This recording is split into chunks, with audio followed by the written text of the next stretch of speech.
Since you should be quite comfortable right now doing a straight air, let's move on to spins. We'll start with a simple one, the so-called 360. Keep your feet a shoulder's width apart, your weight centered, and your posture slightly forward. Hit the kicker with the ideal speed to achieve the smooth transition. The first difference compared to a straight air will appear during the takeoff. First, we need to provide an impulse for your takeoff. It should start within your ankles and then continue through your knees and hip joints. Since our goal is to spin on axis, we need to initiate the rotation accordingly. In order to do so, you will need to turn your head in the direction you would like to spin.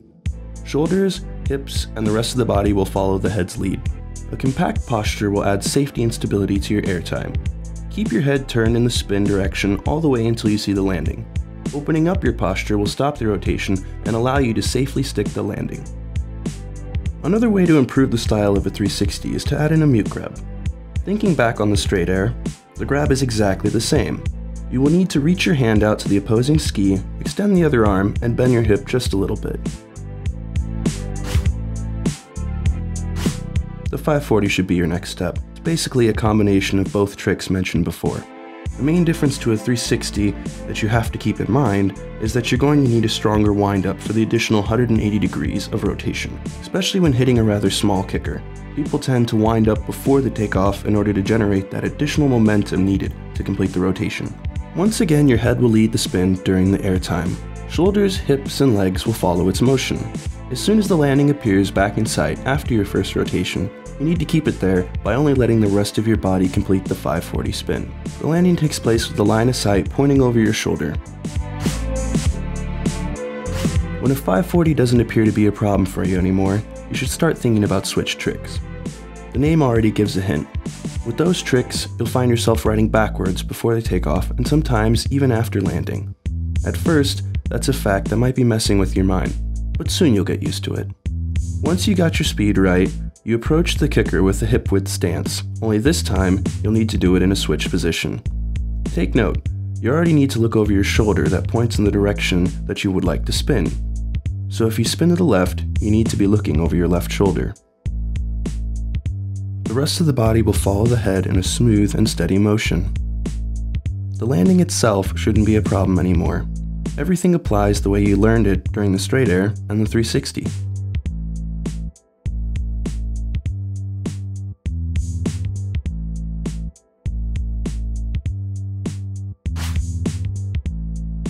You look over the shoulder pointing in the direction that you would like to spin. In order to generate the additional momentum needed for that 360 degrees of rotation, you will need to strike out your arms to the right just before the takeoff. Now is the time to energetically pop off the kicker. At this point, the right timing is key.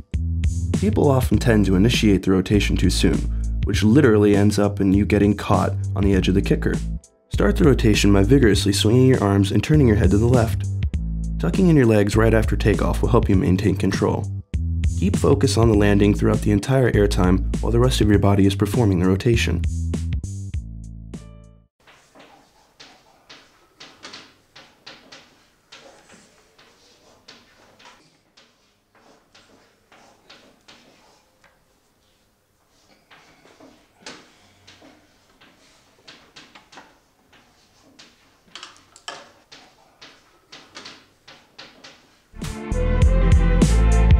Similar to approaching a kick or switch, the main challenge with doing switch onto an obstacle takes place in your head.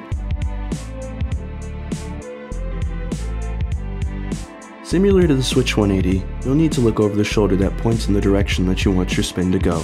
After that, an energetically performed takeoff, as well as building up a certain amount of body tension, will allow you to maintain control of your trick. At the same time, the 90-degree rotation needs to be initiated by the upper body, while the rest of the body and the skis follow that lead.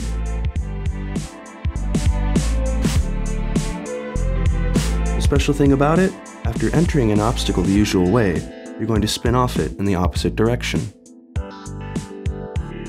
In order for you to be in the right position for the 270 off, you need to put some pressure on the heel of your downhill ski. You also need to apply some pressure to the toes on your other ski in order to generate the momentum needed to rotate to 270 degrees. All that happens right before the end of the obstacle, but take note, your upper body will lead the motion while you keep side of the landing.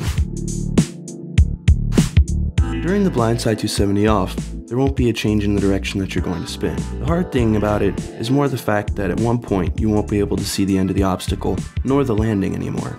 After safely entering the obstacle by doing a 90-degree spin, direct your sight to the end of the box.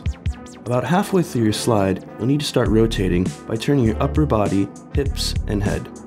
While doing so, your sight will bypass the takeoff.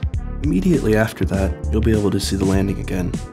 This time, in order to support your rotation, you'll need to put your weight on the toes of your downhill ski, as well as on the heel of your other ski. Okay guys, that's it for today. Yeah! Yeah! Yes.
Just by reaching down to the grab with that one.